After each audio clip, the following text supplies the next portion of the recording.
अस्सलामुअलैकुम and a very good morning. जागो लाहौर में आप सबको खुशामदीद। मैं हूं आपकी होस्ट नूरुल सहर। उम्मीद करती हूं आप सब ठीक होंगे, खैरियत से होंगे और आपका वीकेंड बहुत ही अच्छा गुजरा होगा।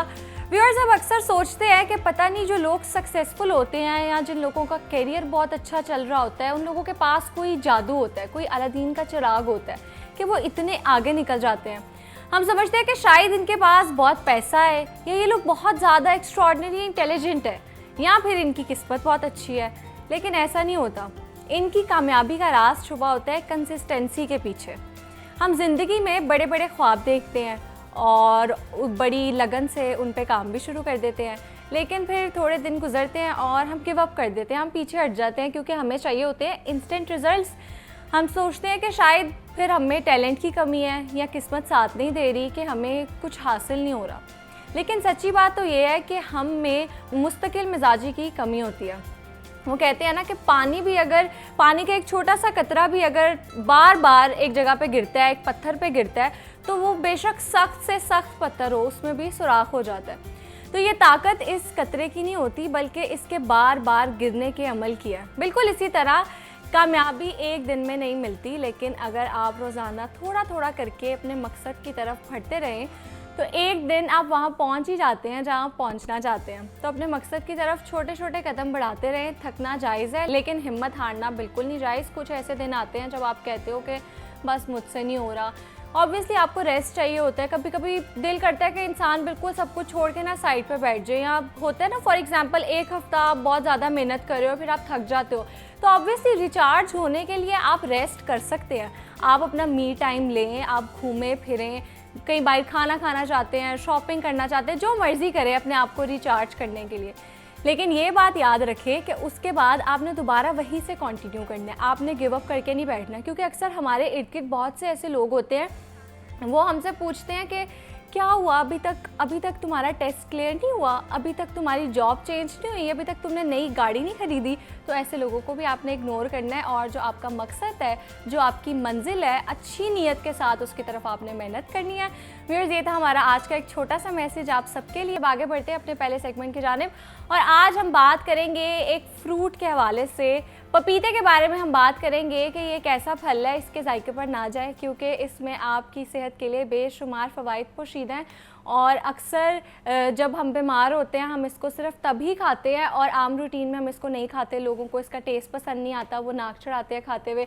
तो आज हम इसी हवाले से जानेंगे कि इसमें कौन कौन से फ़ायदे हैं जो हमें नहीं पता और कैसे हमें डेली रूटीन में इसको शामिल करना चाहिए। और इसी पर हम बात करेंगे। मेरे साथ मौजूद है हकीम सरफराज। अस्सलाम वालेकुम, कैसे हैं आप? अल्हम्दुलिल्लाह ठीक है, आप ठीक हैं? अल्लाह का शुक्र। अच्छा हकीम साहब, सबसे पहले तो बताएं कि जब कोई डेंगू होता है या टाइफाइड होता है या कोई ऐसी बीमारी होती है, उमूमन लोग तभी पपीते को खाते हैं, दवाई समझ के खाते हैं, आम रूटीन में इसका इस्तेमाल नहीं करते। वो कहते हैं उनको टेस्ट पसंद नहीं आता।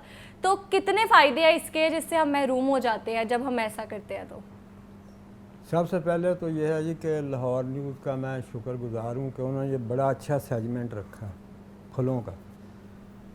फल जो हैं ये अल्लाह ताला की नेमतों में से एक नेमत है।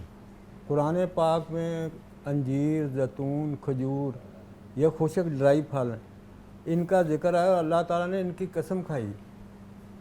और फल को जो ज़माना कदीम में लोग बड़ा मुतबरक समझ के खाते थे, लेकिन आजकल हम फलों से दूर होते जा रहे हैं। हमें यह भी नहीं पता कि कौन सा फल जो हम खा रहे हैं उसके क्या फ़ायदा। ये पपीता जो है ये एक आज से पहले एक गैर मरूफ फल समझा जाता था, क्योंकि ये ज़्यादातर हमारे मुल्क में कराची में पैदा होता है और यहाँ कम आता था, इसलिए लोग इसको ना इग्नोर करते थे। कुछ ये भी है कि आज जैसे आपने इसके जायके की बात की है, तो जायके पे नहीं जाना चाहिए, देखना चाहिए कि इस फल की अफादियत क्या है।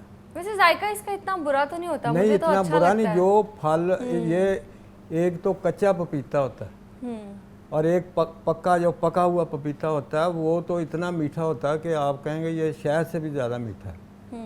तो अल्हम्दुलिल्लाह ये अल्लाह ताला की नेमतें हैं। हमें ये अपने बतौर ग़िज़ा और बतौर दवा इस्तेमाल करना चाहिए।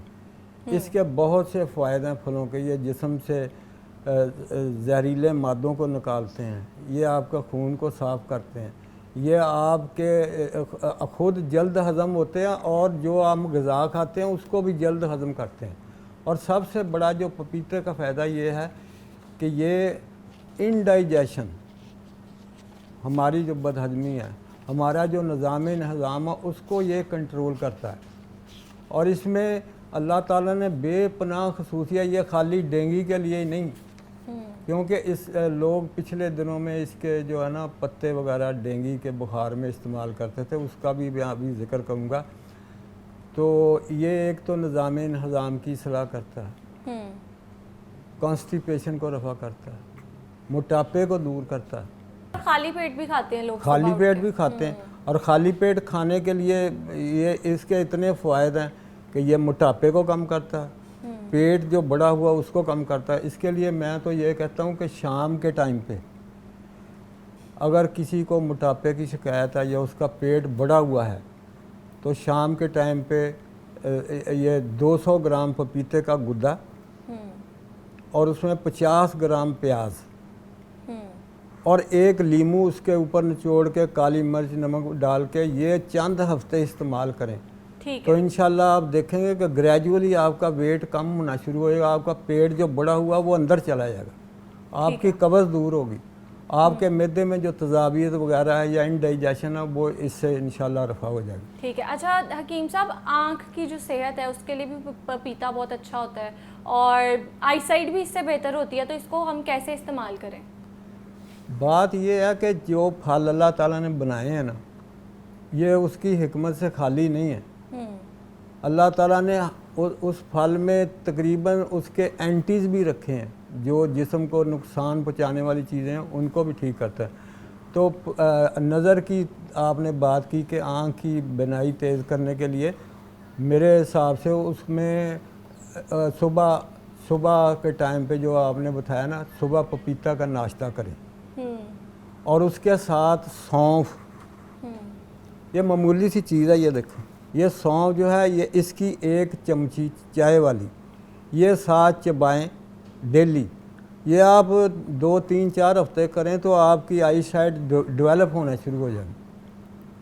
तो ये बिल्कुल आसान सा और कम खर्च मामूली सा नुस्खा जो मैंने नाजरीन की नज़र किया है। उम्मीद है मेरे नाजरीन समझ गए होंगे इस चीज़ जी को। बिल्कुल। एक कॉलर भी है, उनका भी सवाल लेते हैं। जी अस्सलाम वालेकुम।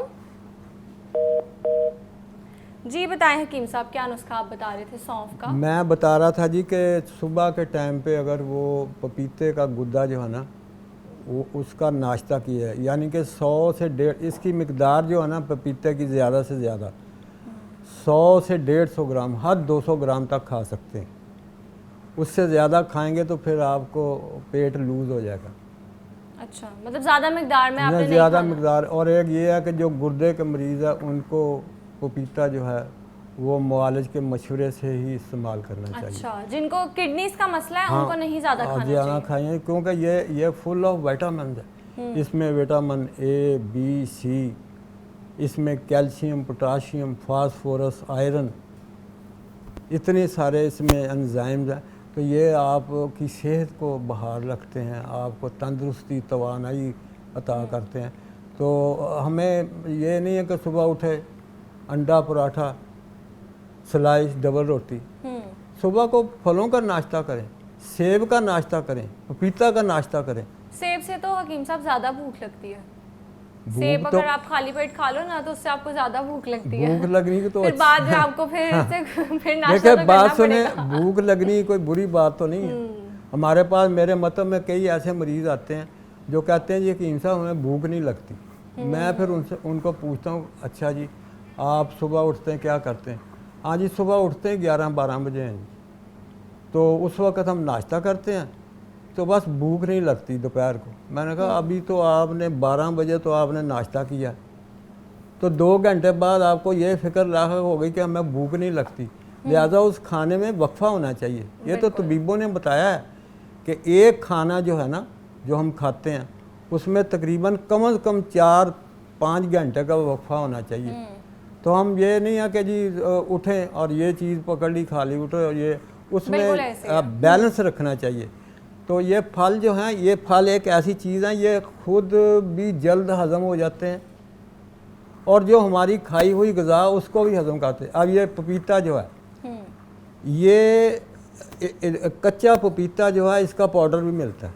अच्छा, इनके पत्तों का आप कुछ बता रहे थे? मैं पत्तों का बता रहा था कि डेंगू बुखार में इसके पत्ते 100 ग्राम और एक नाज़बो बूटी होती है बड़ी खुशबूदार, ठीक है, उसके पत्ते 50 ग्राम, उसका जो है ना जुशांदा बना लें या उसको ग्राइंडर पानी से अच्छी तरह पानी में से धो के अच्छी तरह जूसर में उसका रस निकाल लें। ये सुबह शाम आप 2-3 दिन ही पिएंगे तो इंशाल्लाह डेंगू बुखार, मलेरिया बुखार, पसीना आएगा उतर जाएगा उसी वक्त। और जो प्लेटलेट्स का जो हेरा फेरी होती है वो भी आपकी ठीक हो जाएगी। तो मतलब अगर किसके प्लेटलेट्स बहुत ज़्यादा कम हो तो उसके लिए बहुत मुफीद है। उसके लिए ये इंतहाई लोग इसीलिए इस्तेमाल करते हैं, बुखार के लिए इस्तेमाल करते हैं। तो ये चीज़ें जो हैं ये, और फिर ये कि पपीता जो एंटी ऑक्सीडेंट है, जरासीम कुछ हमारे जिस्म के अंदर, हमारे मिद्दे के अंदर जितने भी जरासीम है ना ये उनको किल करता है। ठीक है। अच्छा हकीम साहब, जिन लोगों को डायबिटीज़ है वो इस्तेमाल कर सकते हैं पपाया? क्यों नहीं कर सकते, क्यों नहीं कर सकते? देखें अल्लाह ताला ने कोई चीज़ हिकमत से खाली नहीं बनाई। डायबिटीज़ वाले मरीज़ 50 से 100 ग्राम तक खा सकते हैं। तो अगर किसी बच्चे में बहुत ज़्यादा आयरन डेफिशिएंसी हो, क्योंकि पाकिस्तान में बहुत ज़्यादा कॉमन भी होती जा रही है आयरन डेफिशिएंसी बच्चों में, तो उसके लिए क्या नुस्खे हैं? देखें जी, इंटरनेशनल वर्ल्ड में, यूरोप में ये फिक्स्ड डाइट जो है ना अंजीर, इसका सीरप मिलता है, ठीक है, जो खून की कमी के लिए बेहतरीन है। अंजीर जो है ये बेपनाह खून पैदा करती है। कुरान पाक में इसके नाम पे सूरत है व तीन व ज़ैतून। अल्लाह ताला ने इस फल की कसम खाई। तो ये है कि आप बच्चों को अंजीर खिलाएं और उसको दूध दही की तरफ लाएं। ये जो शशके हैं ना कि बच्चों को उठे बर्गर पकड़ा दिया, हाँ जी, और टिक्के कबाबों की तरफ, ये चीज़ें रद्दी फजलात पैदा करती हैं। जो ताकत और तवानाई है वो हमें बैलेंस डाइट से मिलती, जो माहिरीन खुराक ने हमें बताई हैं, मतलब दूध दही फल सब्जियाँ दालें। बिल्कुल ऐसे। अच्छा हकीम साहब, उमूमन जो ख़वातीन प्रेग्नेंट होती हैं उनको पपीता खाने से मना करते हैं डॉक्टर्स, तो ऐसा क्यों होता है? असल में ये है कि बेसिकली तो ये फुल ऑफ विटामिन्स है। फिर ये है कि ये ज़्यादा खाने से इंडाइजेशन हो जाता, लूज़ हो जाता, पेट लूज़ हो जाता है। अच्छा, ठीक है। इसलिए वो, क्योंकि इसमें आयरन भी है, कैल्शियम भी है, फास्फोरस भी है, पोटाशियम भी है और विटामिन ए बी सी भी है। तो बेसिकली इतना तो नुकसान नहीं है इसका, लेकिन वो थोड़ा सा खा सकती हैं।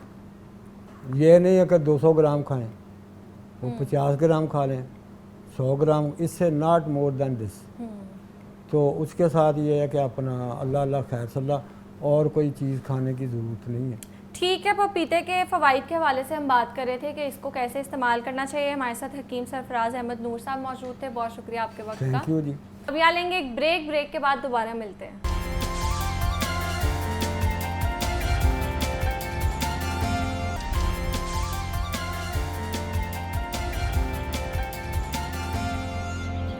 Welcome back. आगे बढ़ते हैं अपने अगले सेगमेंट की जानिब, और इस सेगमेंट में हम बात करेंगे कि गर्मियों के मौसम में कौन सी ग़िज़ाएँ हमारे लिए फ़ायदेमंद होती हैं, क्योंकि जैसे जैसे टेम्परेचर बढ़ता है हमारे जिस्म को ठंडक, एनर्जी और ख़ास तौर पर हाइड्रेशन की बहुत ज़्यादा ज़रूरत होती है। इसलिए ये जानना बहुत ज़रूरी है कि कौन सी ग़िज़ाएँ हमें ठंडा रखती हैं, कौन से मशरूबात हमें हाइड्रेट रखते हैं, और हम अपनी रोज़मर्रा खुराक में ऐसी कौन सी चीज़ें शामिल करें जो हमारे जिस्म को गर्मी के असरात से भी बचा सकें। मेरे साथ न्यूट्रिशनिस्ट मौजूद है डॉक्टर फौजिया शराजी। अस्सलाम वालेकुम, कैसी हैं आप? वालेकुम अस्सलाम, मैं बिल्कुल ठीक हूँ, आप कैसी हैं? अल्लाह का शुक्र। अच्छा डॉक्टर फौजिया, सबसे पहले तो बताएं कि आपको पता है जैसा वेदर चल रहा है, हीट वेव चल रही है, लोग वैसे ही बहुत परेशान हैं, तो इस मौसम में वो खुद को, क्योंकि ये जो मौसम होता है ना, इसमें बिना किसी वजह के आपका मूड ख़राब रहता है, आपका दिल करता है कोई आपको बुलाए भी ना। तो इस मौसम में कौन सी ग़िज़ाएँ हैं जो हमारे लिए सबसे ज़्यादा फ़ायदेमंद हैं? अच्छा नूर, सबसे पहले तो हम लोगों को इन तमाम चीज़ों को डिटेल में देखने के लिए अपनी बॉडी की फिजियोलॉजी का पता होना चाहिए। तो जैसे ही गर्मी आती है, ये सिर्फ सीजनल चेंजेस नहीं होते हैं, हमारी बॉडी का प्रॉपर फिजियोलॉजिकल स्ट्रेस टेस्ट होता है। अब ये स्ट्रेस टेस्ट किस तरीके से है? आपको पता है कि हमारी बॉडी का नॉर्मल टेम्परेचर 37 डिग्री सेंटीग्रेड है, जो कि इसको नॉर्मली फंक्शन करने के लिए चाहिए। अब जैसे ही ये टेम्परेचर ज़्यादा होगा, 40 to 45 डिग्री सेंटीग्रेड कहीं नहीं जाता गर्मियों में टेम्परेचर, इस टेम्परेचर में बॉडी नॉर्मली फंक्शन नहीं कर सकती। तो अब हमारी बॉडी को ये रेगुलेट करने की ज़रूरत होती है। तो ये रेगुलेट किस तरीके से करेगी? हमारी बॉडी कूल डाउन खुद को करेगी, पसीना आएगा। अब पसीने के अंदर क्या होगा कि हमारे वाटर लॉस होगा, इलेक्ट्रोलाइट्स का लॉस होगा। अब इन इलेक्ट्रोलाइट्स और वाटर लॉस को पूरा करने के लिए हम लोगों को देखना होता है कि हम लोगों ने क्या चीज़ें करनी है। इसमें हमारे पास हाइड्रेशन भी आ जाती है और डाइट भी आ जाती है। लेकिन in order to know about hydration और ये डाइट, हमें पहले पता होना चाहिए कि हमारे लिए चीज़ें क्यों ज़रूरी हैं। सबसे पहले तो हम लोगों ने इलेक्ट्रोलाइट्स की बात की थी, इनका हमें फंक्शन पहले पता होना चाहिए कि क्यों हमारे लिए ज़रूरी हैं। अब हमारे पास पोटासियम आ जाता है, सोडियम आ जाता है, हमारे पास मैग्नीशियम में बहुत इंपॉर्टेंट मिनरल्स हैं हमारी बॉडी के अंदर, जो कि स्वेट के ज़रिए लॉस होते हैं। जैसे जैसे गर्मी ज़्यादा होती है, हमारा जो खून है वो स्किन की तरफ आता है और इससे हमें पसीना आता है। अब पसीने के अंदर पानी भी निकल रहा है बॉडी के अंदर से, इलेक्ट्रोलाइट्स भी निकल रहे हैं। अब जैसे आपने बात की कि मूड ख़राब होता है, ये मूड क्यों ख़राब होता है? अभी मैंने आपको ये बताया है कि इलेक्ट्रोलाइट्स है, सोडियम है, इसका फंक्शन है हमारी बॉडी के अंदर वाटर बैलेंस रेगुलेट करना। डायरेक्टली इन चीज़ों का एनर्जी से लिंक है। पोटासियम है, मसल से इसका लिंक है, हमारे मसल्स को जितना भी कॉन्ट्रैक्शंस वगैरह होती हैं पोटासियम वो करवाता है। मैग्नीशियम है, उसका हमारे दिमाग से, हमारे नर्व से लिंक है, नींद से। एग्जैक्टली। अब जिस तरीके से ये तीनों चीज़ें जो है हमारी बॉडी के अंदर अगर ये कम होंगी, बाकी मैग्नीशियम, बाकी जो इलेक्ट्रोलाइट्स हैं वो भी कम होंगे, तो इसका डायरेक्ट हमारे एनर्जी लेवल्स के ऊपर इफेक्ट आएगा। तो अब आपने आगे बात की थी वाटर इनटेक की, तो ऑब्वियसली वो बहुत ज़्यादा इंपॉर्टेंट है। तो अक्सर लोग ना बहुत ज़्यादा पानी पीते रहते हैं अगर उनको नहीं भी प्यास लगी ना, क्योंकि एक उनको फियर होता है ना कि गर्मियों में पानी की कमी ना हो जाए, क्योंकि ऑब्वियसली उसके बहुत ज़्यादा नुकसान हैं। तो एक तो ये मिथ क्लियर करें कि क्या ये सच है या सिर्फ एक मिथ है कि अगर आप बहुत ज़्यादा अपनी ज़रूरत से ज़्यादा पानी इनटेक करेंगे ना, तो that will also result in loss of electrolytes. Actually ये चीज़ जो है ना, इसका ये थोड़ी सी कॉम्प्लिकेटेड है। पहली बात तो ये वाटर का इंटेक वो किस तरीके से कर रहे हैं। अगर वो कंसिस्टेंटली कर रहे हैं, लाइक एक एडल्ट की जो रिक्वायरमेंट है वो 2.5 to 3 लीटर्स आराम से है, ठीक है। अब एक अगर ये वेरी करती है, अगर हमारे पास आउटडोर वर्कर्स हैं जो बाहर काम करते हैं, उनकी रिक्वायरमेंट उससे भी ज़्यादा हो सकती है। अब अगर घंटे के अंदर हर घंटे बाद वो वाटर इनटेक कर रहे हैं 250 to 500 millilitres, that's perfectly fine, उसमें कोई भी मसला नहीं है। लेकिन अगर वो ये सारा पानी एक जगह एक बार में पी रहे हैं, उसका कोई फ़ायदा नहीं होगा। वो एक बार सिर्फ यूरिन के थ्रू निकल जाएगा और वो वो उल्टा जो है ना, उसमें हाइड्रेशन में कोई फ़ायदा नहीं हुआ। वो बंदा अगर कहे ना खुद को कि मैं हाइड्रेट रख रहा हूँ, तो no, that person is not hydrated at all.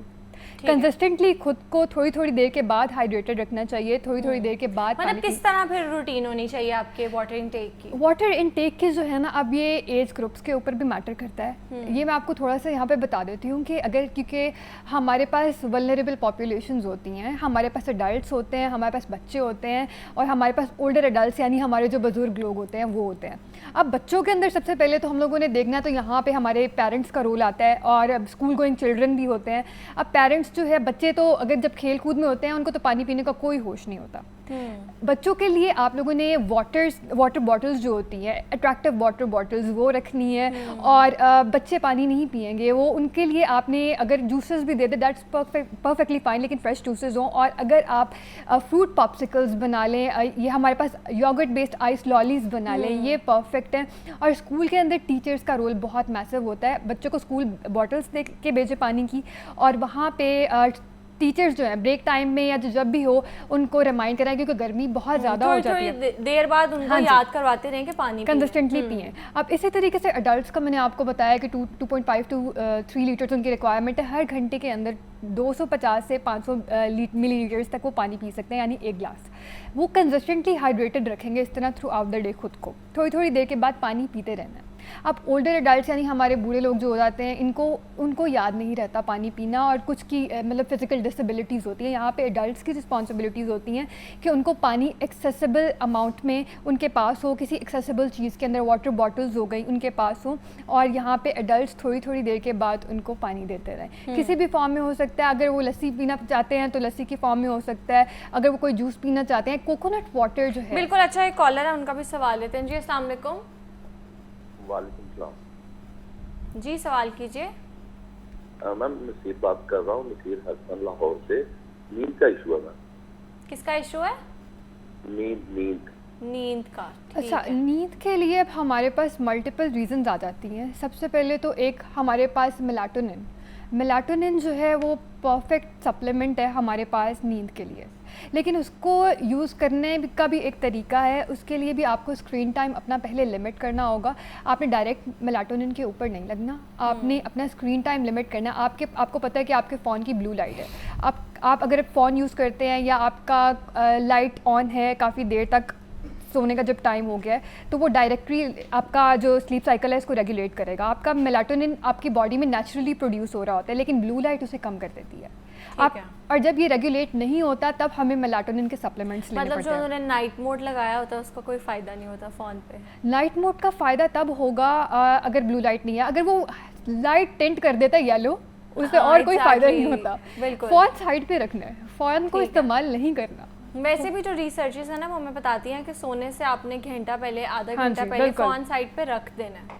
अपनी ब्लू लाइट का बिल्कुल भी एक्सपोजर नहीं लेना। ब्लू लाइट आप एक्सपोज करोगे खुद को तो आपकी बॉडी को लगेगा कि जी अभी तो दिन है, अभी तो लाइट आ रही है, और उससे आपका प्रॉपर स्लीप साइकिल डिस्टर्ब हो जाएगा। मेलाटोनिन प्रोडक्शन जो आपकी बॉडी की नेचुरल थी वो ख़राब होगी, और फिर आपको बाहर से मेलाटोनिन लेना पड़ेगा। और मेलाटोनिन भी तब लेना है आपने जब अपनी स्लीप साइकिल सेट करनी है, आपने उसके ऊपर प्रॉपरली लगना नहीं है। बिल्कुल ऐसे ही। अच्छा डॉक्टर फौजिया, ये बताएं कि डिहाइड्रेशन के कॉमन सिम्टम्स कौन से होते हैं, और आजकल क्योंकि डिफरेंट फ्रूट्स भी आ जाते हैं, तो कौन से फ्रूट्स हैं जो सबसे ज़्यादा अच्छे हैं डिहाइड्रेशन के लिए? अच्छा, यहाँ पे अगर हम लोग डिहाइड्रेशन के सिम्टम्स की बात करें तो सबसे पहले तो हमारे पास चक्कर आना है।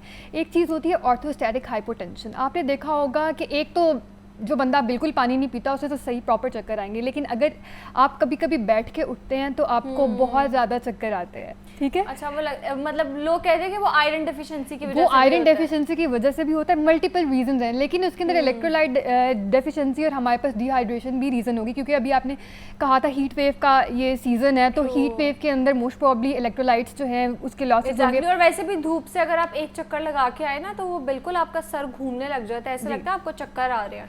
अच्छा, इसको हम कंटिन्यू करते हैं। एक कॉलर है हमारे साथ, उनका भी सवाल लेते हैं। जी अस्सलाम वालेकुम। वालेकुम अस्सलाम। कैसी हैं नूर सिस्टर आप? जी मैं बिल्कुल ठीक, आप खैरियत से हैं? जी अल्हम्दुलिल्लाह, मैं भी ठीक हूँ। मैं ना डॉक्टर साहब से सवाल पूछना चाह रही थी कि मैं ना अपना वेट कम करना चाह रही हूँ, तो क्या मैं ठंडा पानी और ठंडा दूध जो मतलब पी सकती हूँ? रात के टाइम में दूध पीती हूँ, तो ठंडा दूध पी सकती हूँ मैं? बिल्कुल पी सकती हैं, कोई भी इशू नहीं है। अब इसमें जब हम लोगों ने वेट लॉस करना होता है, इसका हरगिज़ ये मतलब नहीं होता कि हमने अपनी डाइट से चीज़ें निकाल लेनी है। हम लोगों ने हर चीज़ लेनी है, लेकिन उसको मॉडरेशन के अंदर लेना है। आपने फ्रूट्स भी लेने हैं, वेजिटेबल्स भी लेने हैं, आपने अनाज, हर चीज़ लेनी है, हर चीज़ का इस्तेमाल करना है, सिर्फ कैलोरिक डेफिसिट के साथ। यानी अगर आप पहले 2 रोटियाँ ले रहे थे, आपने उसकी क्वांटिटी कम करनी है, उसका पोर्शन साइज़ कम करना है। आपने उसको 6 इंचेस अक्रॉस एक रोटी ले लेनी है, और आपने अपना टोटल कैलोरिक डेफिसिट कम करना है। अब इसमें कोई भी पानी का लिंक नहीं है, ठंडे पानी का कोई लिंक नहीं है वेट से, उससे कोई इफेक्ट नहीं पड़ेगा। आप ले सकती हैं, दूध भी ले सकती हैं, लेकिन अगर हम लोग कैलोरिक डेफिसिट की बात करें, इसमें ये बेहतर है कि वो मलाई उतार के दूध लें, लो फैट या स्किम्ड मिल्क लें। ठीक है।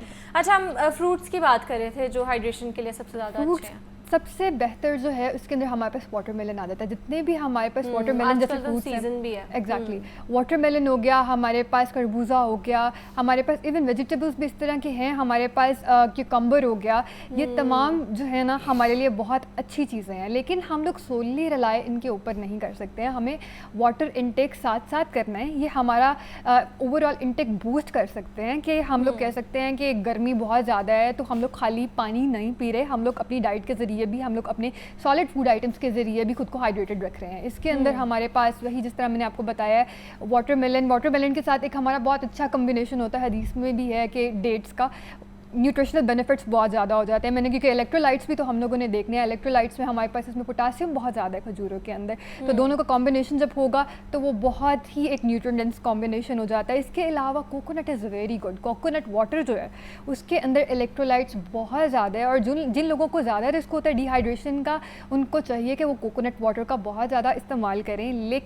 लेकिन इसमें सैचुरेटेड फैट भी होता है। जिन लोगों को दिल का मसला है उनको मॉडरेशन, वो इस्तेमाल कर सकते हैं लेकिन मॉडरेशन के अंदर इस्तेमाल। ठीक है, एक कॉलर है, उनका भी सवाल लेते हैं। जी अस्सलाम वालेकुम इस्माइल।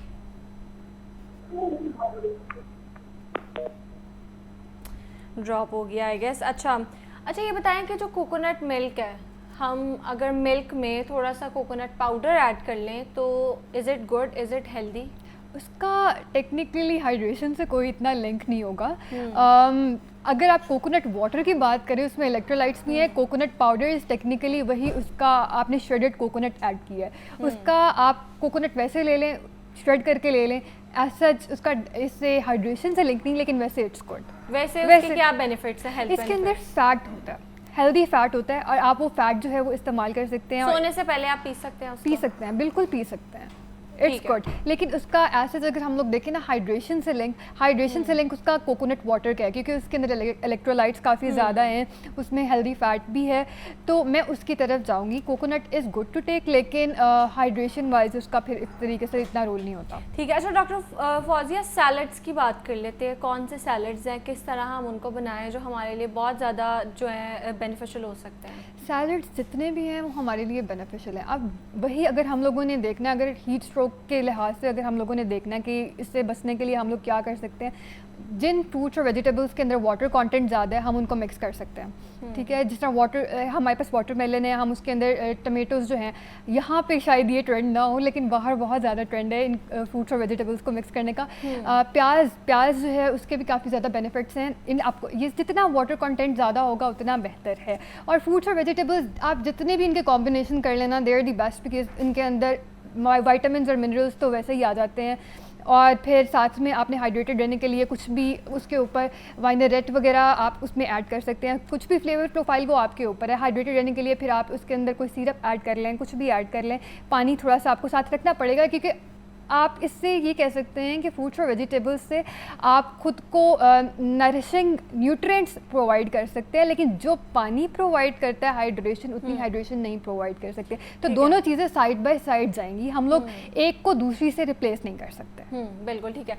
अच्छा डॉक्टर फौजिया, आपने अनियंस की बात की है, तो उसका सही तरीका क्या है? क्योंकि अक्सर लोग सिर्फ वॉश करके रॉ उसको इस्तेमाल करते हैं, और अक्सर उसको नमक लगा के थोड़ी देर वो सोक कर देते हैं ताकि जो हल्का सा उनका स्ट्रॉन्ग टेस्ट है वो ख़त्म हो जाए। अच्छा, ये नोट चीज़ है ना, ये एक प्रेफरेंस बेस्ड होती है, और दूसरा ये गट इश्यूज़ के ऊपर डिपेंड करता है। जिन लोगों को गट इश्यूज़ रहते हैं, यानी जिनको ब्लॉटिंग बहुत ज़्यादा होती है, गैस बहुत ज़्यादा होती है, या जिनको IBS है, उनको प्याज और लहसुन ये चीज़ें तो बिल्कुल अवॉइड करनी चाहिए, क्योंकि वो मज़ीद ब्लॉटिंग करेंगी।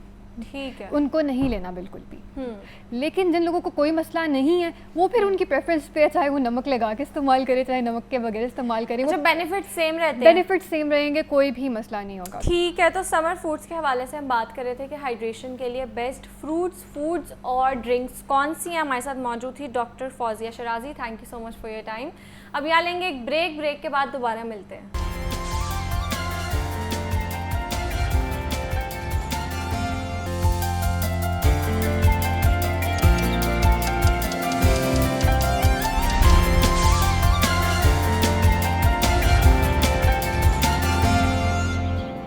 Welcome back. आगे बढ़ते हैं अपने सेगमेंट की जानिब, और आज हम एक ऐसे मौजू पर बात करने वाले हैं जो हमारे इर्द गिर्द, हमारे घरों और रिश्तों में बहुत ज़्यादा कॉमन है, लेकिन हम अक्सर इसे पहचान नहीं पाते। हम सब ने कभी ना कभी ऐसे लोग देखे हैं जो हर मसले में ख़ुद को मज़लूम बनाकर पेश करते हैं, चाहे गलती अपनी ही क्यों ना हो, वो सारा मलबा दूसरों पर डाल देते हैं, जिसे हम आम जुबान में मजलूमियत का लिबादा ओढ़ना या और सिंपल वर्ड्स में विक्टिम प्ले करना कहते हैं।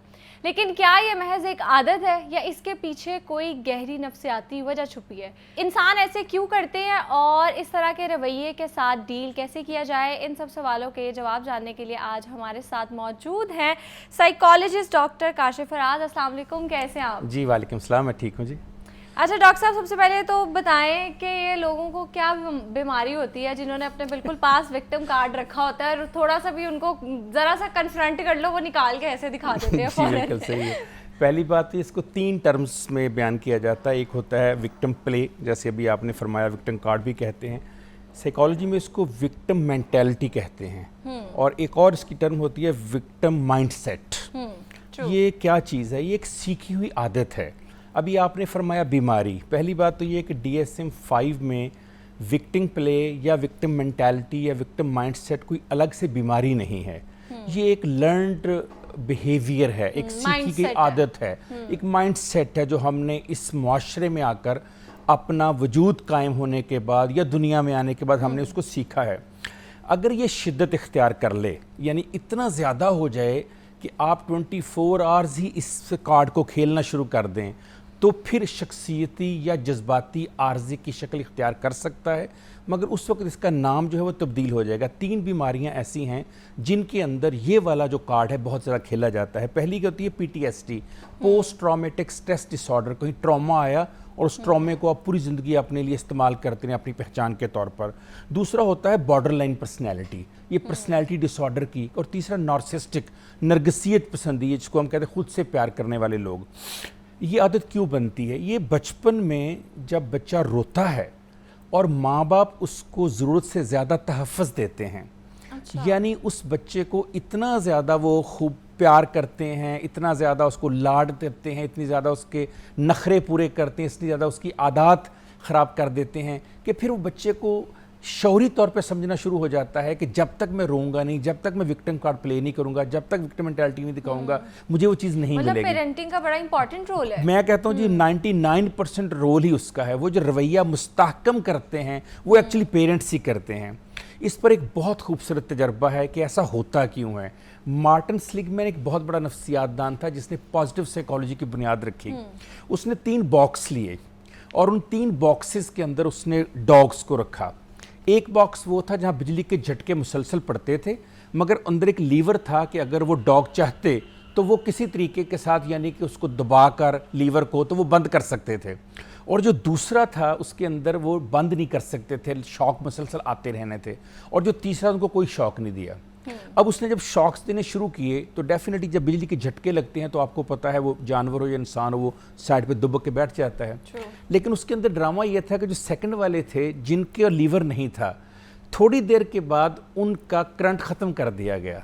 लेकिन देखा यह गया कि उसके बाद भी जब दरवाज़ा खुला तो वो वहाँ से जा नहीं रहे थे और उन्होंने वो झटके उस वक्त भी महसूस किए जबकि वो झटके नहीं दिए जा रहे थे।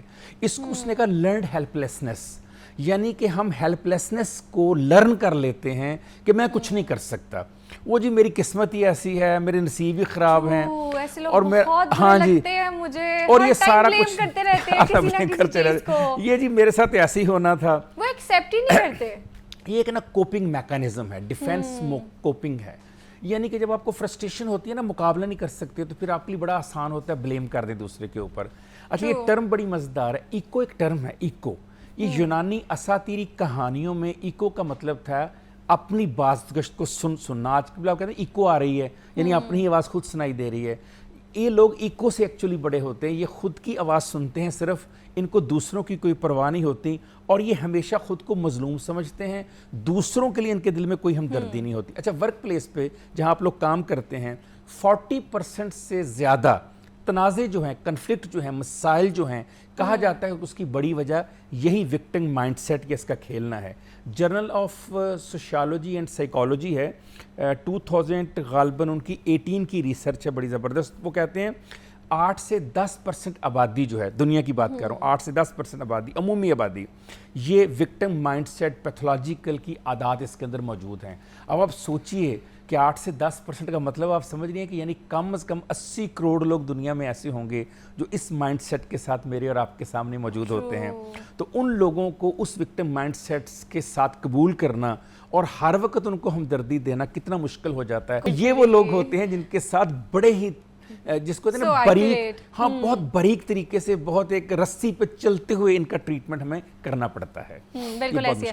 अच्छा डॉक्टर साहब, एक तो ये बताएं कि ऐसे कौन से एक्सपीरियंसेस होते हैं और क्या ये एक्सपीरियंसेस इतने गहरे हो सकते हैं, क्योंकि ऐसा तो होता है कोई ना कोई एक या दो ऐसे हादसा आपके लाइफ में होते हैं जो आपको चेंज कर देते हैं और ज़िंदगी के किसी मोड़ पे कुछ नया स्टार्ट करने लगे, वो आपको एक दफ़ा ट्रिगर ज़रूर करते हैं, आपको याद ज़रूर आते हैं और वो नेचुरल है।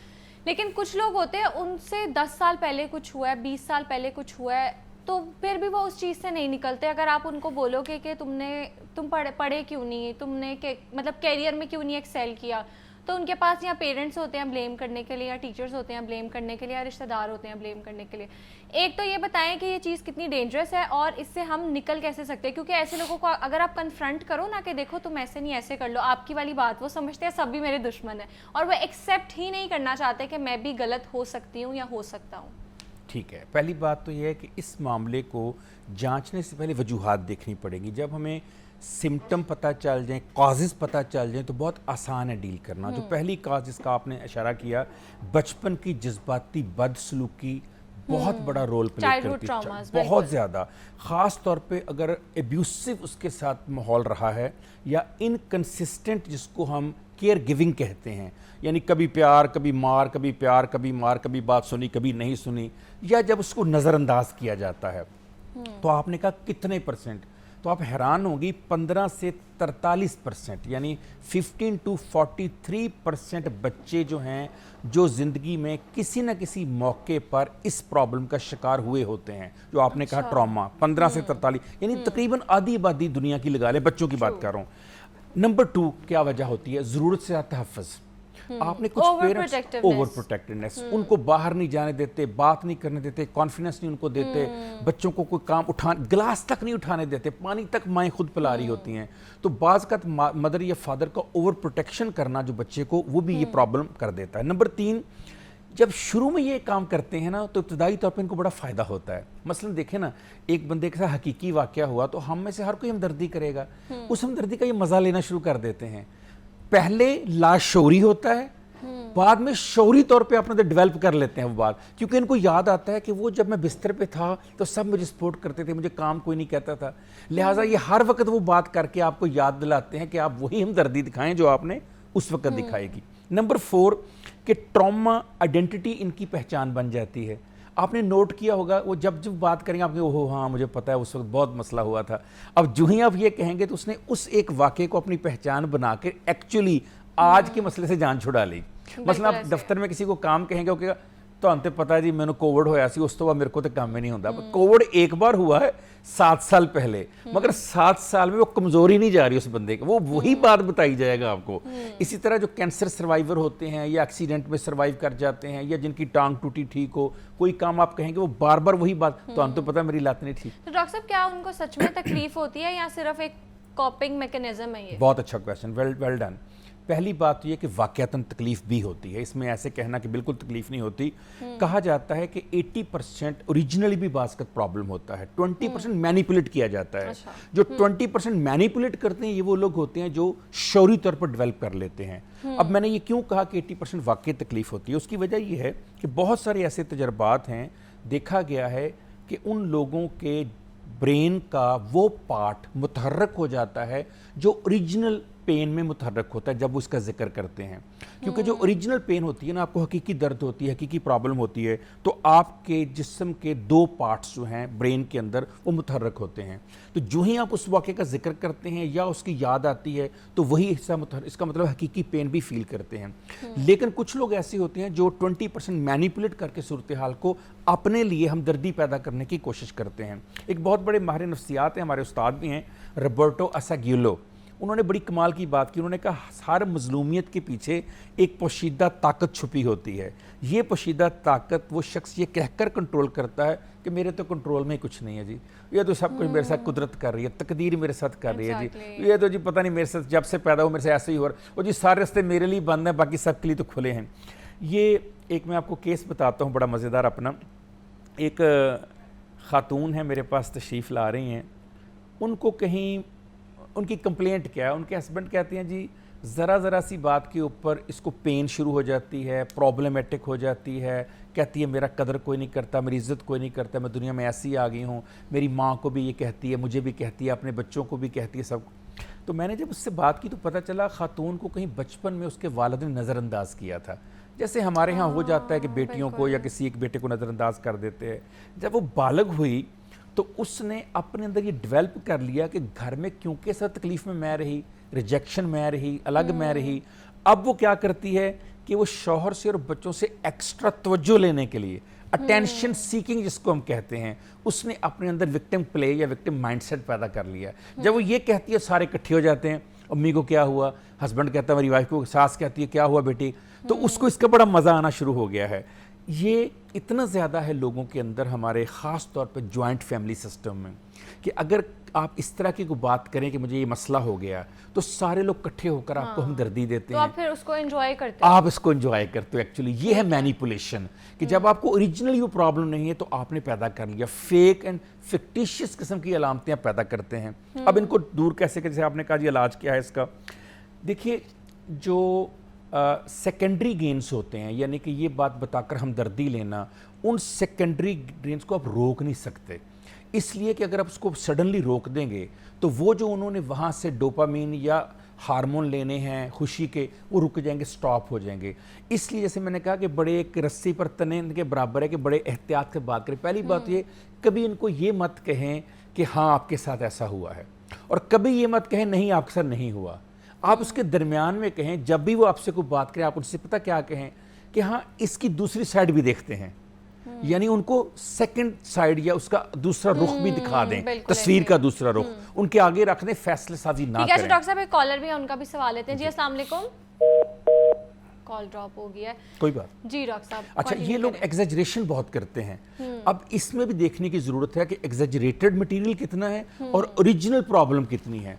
मसलन कई ऐसे पेशेंट्स आते हैं हमारे पास क्लिनिक में जो एग्जेजरेटेड ज़्यादा होते हैं, ओरिजिनली उनको उतनी प्रॉब्लम नहीं होती। अच्छा डॉक्टर साहब, एक और चीज़ है कि ऐसे लोगों को अगर आप सोल्यूशन देते हैं ना, आप अगर मैं आपके पास मसला लेके आई हूँ, आप मुझे उसका हल देंगे, मैं कहूँगी ठीक है भाई हल हो गया।